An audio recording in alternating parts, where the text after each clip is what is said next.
Hi, everyone. I'm Maddie. I'm a master's student at the University of Georgia. And today I'll be talking about a pilot study we did with some preliminary data we have from our hyena collars. So looking at resource selection of spotted hyenas in the Greater Etosha Landscape. So animals typically move in the landscape to meet energy requirements by establishing territories or home ranges near the highest quality habitats so they can maximize their survival, improve fitness. And however, at the same time, this can also reflect the seasonal changes in resource distribution and abundance on the landscape.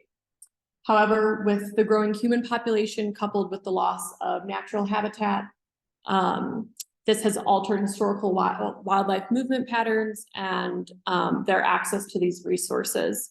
So therefore, this creates a greater need for understanding of movement behavior and resource selection of wildlife living in or near these disturbed landscapes. And hopefully this will allow us to have a greater understanding of how species can navigate fragmented environments to improve management and conservation decisions.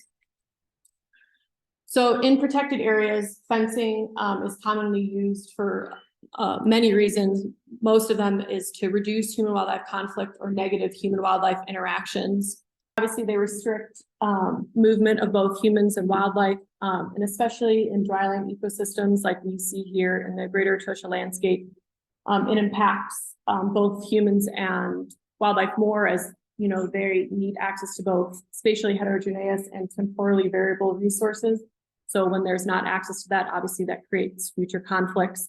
One of those, access to water is quite important, especially for carnivores, which are a highly mobile species with large home ranges. And carnivores living on the periphery are specifically impacted by barriers, as you know, if there's pressure from the inside due to lack of resources, they might be pushed out into the human-dominated landscape where they have a heightened mortality risk from increased conflicts.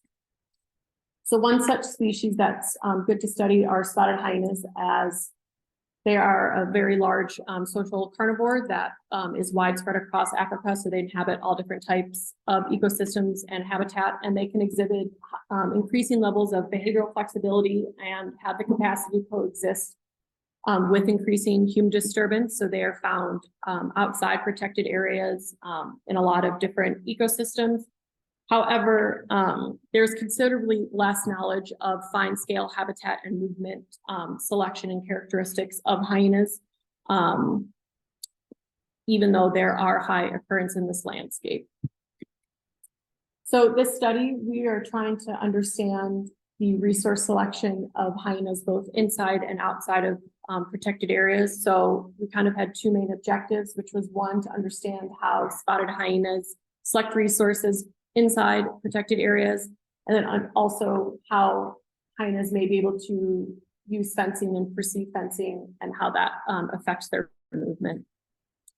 So I had three main predictions for this study. Were one, which is pretty self-explanatory, hyenas are going to select areas close to water. Prey usually congregate around water, so hyenas will spatially distribute themselves in those similar areas. Hyenas will cross the fence, however, only at night, as trying to temporally space themselves away from high areas of human disturbance, but also recognizing that they're in the human landscape. And then also when we're looking at vegetation structure, hyenas will select vegetation with denser cover for prey preference, as well as denning and resting sites selection. So like I said, this study takes place in the Greater Etosha Landscape, which encompasses Etosha and a 40-kilometer buffer of the human-dominated landscape outside of Etosha, which differs in land tenure as well as tolerance for wildlife and specifically carnivores. And it also encompasses, similar wildlife and habitats that are found outside, but also, a lot of those areas outside have been converted into more human settlements. So that has obviously disrupted the natural vegetation outside of the park. And also Etosha is surrounded by a fence or multiple fences in some areas, and the structure of that fence can differ based on what area of the park you're in. So this shows the 6 main vegetation classes of Etosha. I specifically did not use these vegetation classes in my analyses. However, this is just to show you the different vegetation across the landscape as well as across Etosha, which I'll explain how that fits in my discussion. So the methods of the study were, I used data from 7 GPS collared hyenas, which we collared from July to October 2022. There were 6 females and 1 male.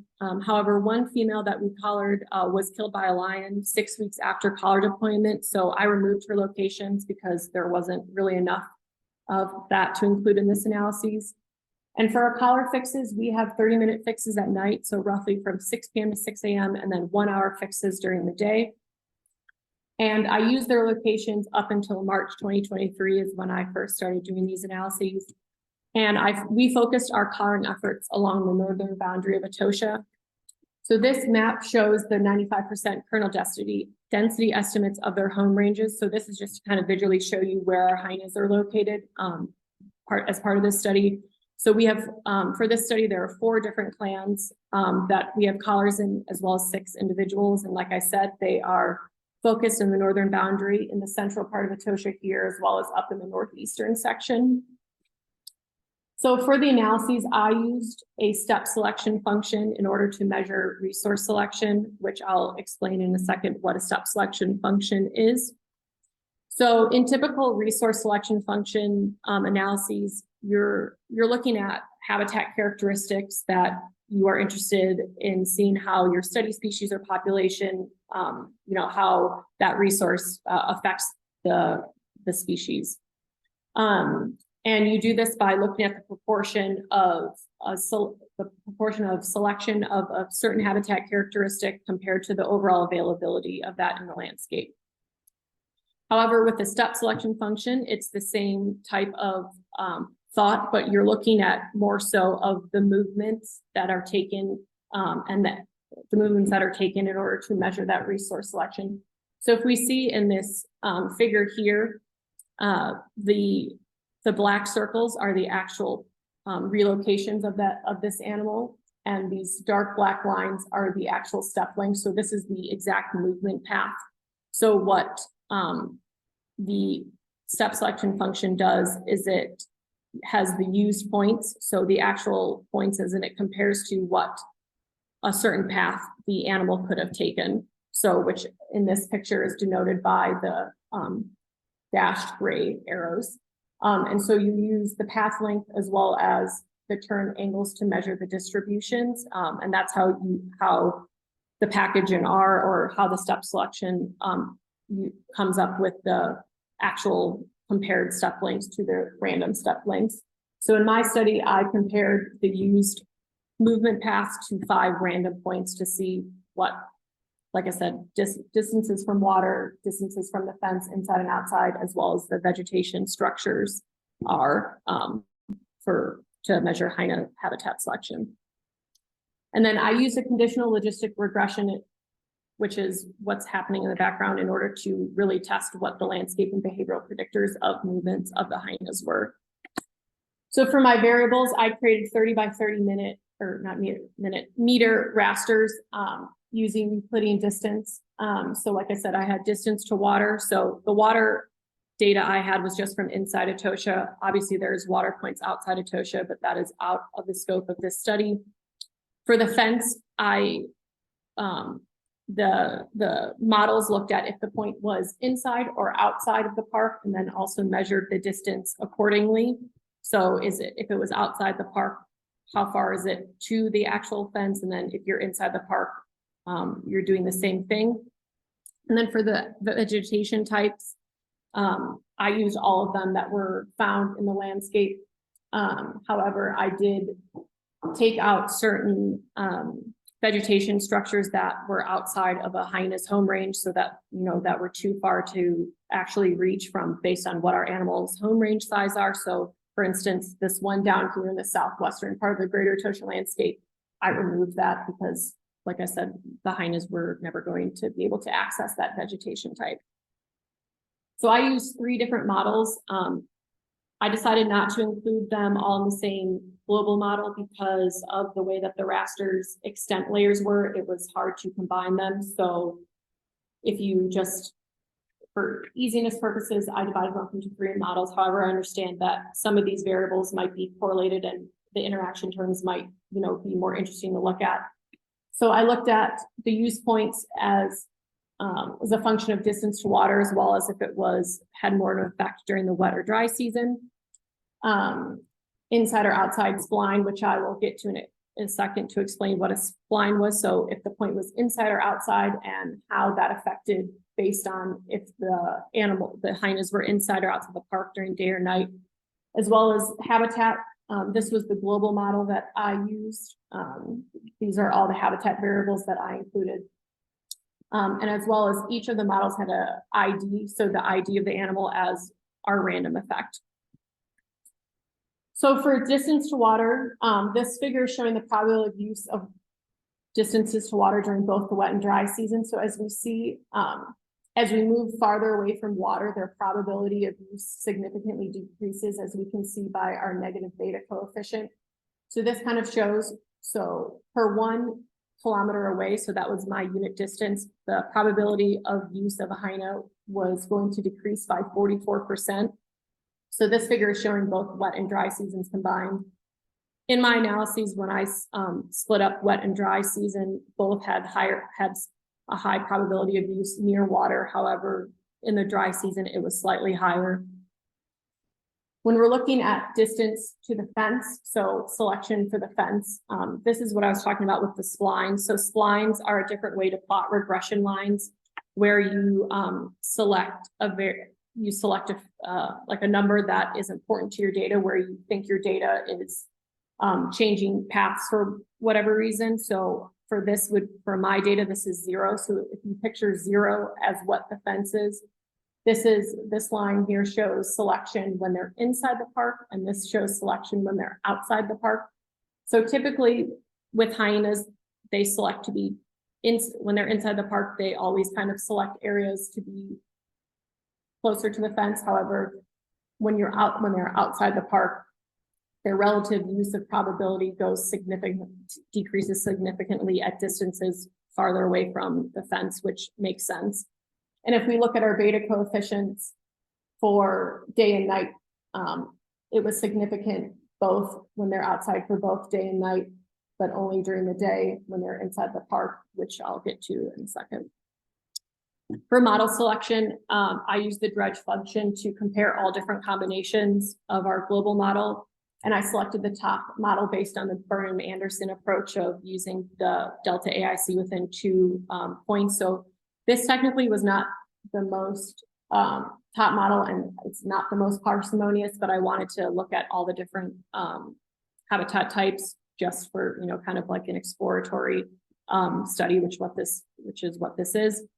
So the values that came out to be significant were the Eastern Kalahari woodlands, distance to pans, as well as the Mapani shrubland, which is more in the north central areas of Etosha. So when we look at why all of this is happening, so obviously hyenas are selecting areas close to water for increased frequency of prey encounters, which is self-explanatory. In Etosha, we know this landscape is driven by water distribution and access to water for both prey and hyenas. So hyenas are selecting areas, to be closer to that prey. As we move into the wet season, we know that their home ranges and prey, expand their movements and water is more distributed across the landscape. So like I said, there was a little bit less selection to be near water holes during the wet season, but that was not a significant difference between the wet and dry seasons. And based on the results from looking at the movements or the probability of use to the fence, both inside and outside, they may be able to perceive the safety of the Etosha fence or, the safety of Etosha by crossing the fence. So if we go back to this, hyenas were 444% less likely to be found at increasing distances away from the fence, especially during the day. So our beta coefficient was, less likely to be outside the park just in general. Most of our most of the steps ended inside of Etosha, but when they were outside of Etosha, there's a higher or their decreased probability of being outside the park during the day, you know, kind of shows that, you know, they might leave the park at night to go forage, you know, raid livestock crawls, but then as soon as the day occurs, they're going to be back inside the park. And similarly, you know, the probability of use didn't really change when they're inside the park between day and night. And that just might be because they're traveling around the inside to, you know, to do, you know, territory patrols, as well as their prey might be found inside the park near the fence. So they're just, and especially since these hyenas are living near the boundary of the park instead of those core areas, they might just generally be near the fence at all times. And then hyenas are, based on the vegetation model, hyenas are using areas that are closer to, you know, woodland habitats or habitats with higher tree coverage.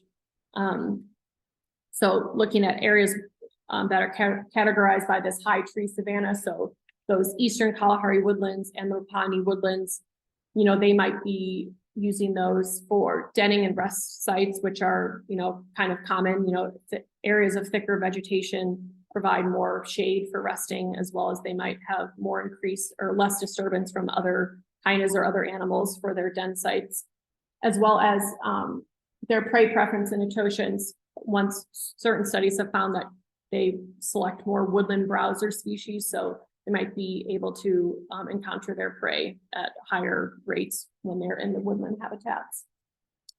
So like I said, this was just a pilot study, and we're hoping we are going to expand the study by looking at the finer scale movement data from more individuals. Like I said, this is just 6 individuals, but currently we have 11 collared animals, as well as you don't have access to the full data set, as we only receive every 4th point. So that's why I had to scale up the data to 4-hour intervals instead of the 30-minute and 1-hour fixed intervals. So once we have more data, we will be able to look at very, very fine scale movement.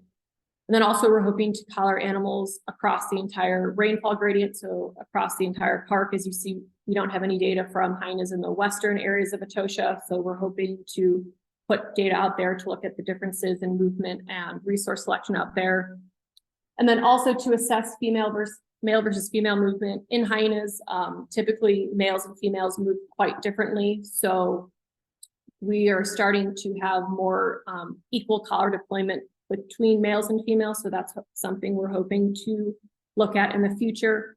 And then also using hidden Markov models to understand the behavioral states. And what I mean by that is looking at how hyenas select areas and how they might move differently when they're resting versus foraging versus moving in the landscape, and seeing how the different habitats and also, you know, anthropogenic features when they're outside the park affect their movements. Do you have any questions?